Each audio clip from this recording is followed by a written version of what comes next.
Hi, you're watching Nerdy News on VideoGamesBlogger.com. I'm your host Laura, and today I'll be filling you in on the latest in gaming news.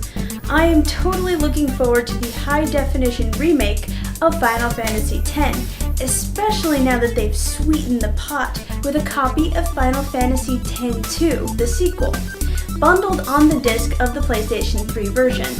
They will also be released on the Vita but sold separately.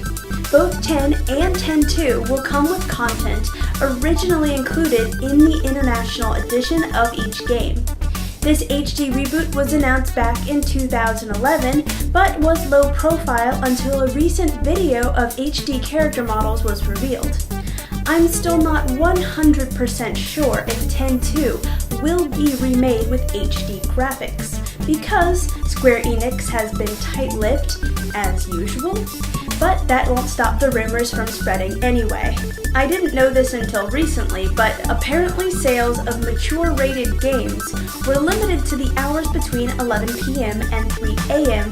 on Germany's Nintendo eShop. Germany has several media regulatory branches who do a lot of good work, but after months of careful consideration, it was deemed that Nintendo's parental control system was found to have proved itself in practice.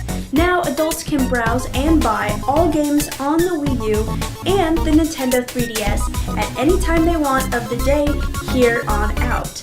I usually like my games unrestricted, but far too often, children are being preyed on or bullied on their consoles.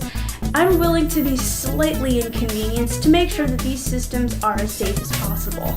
Sweatshop places players in the role of a manager of a clothing factory who must maximize profits to gain the highest score. The players hire and fire the workers, can hire child labor, increase the work rate, and otherwise choose profits over working conditions. These conditions, of course, affect the workers and allows players to gain empathy and understanding.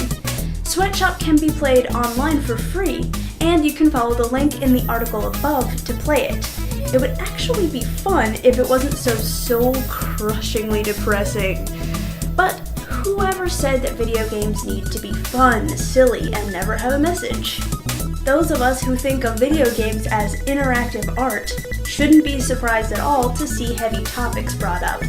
Unfortunately, the version of Sweatshop for Apple's iPad was removed from sale last month. Apple stated that it was uncomfortable selling a game based on the theme of running a sweatshop. Understandable, I can believe that, as Apple's own notorious factory conditions continue to receive media attention. It looks like certain topics are just off limits for games. We should just go back to wholesome killing, shooting, and maiming, available in many of the games available on the App Store. Why do you think Apple really removed Sweatshop, and should they reinstate the game? Let me know what you think down in the comments below. That's all the news I have for today. Love and peace from my PC to yours.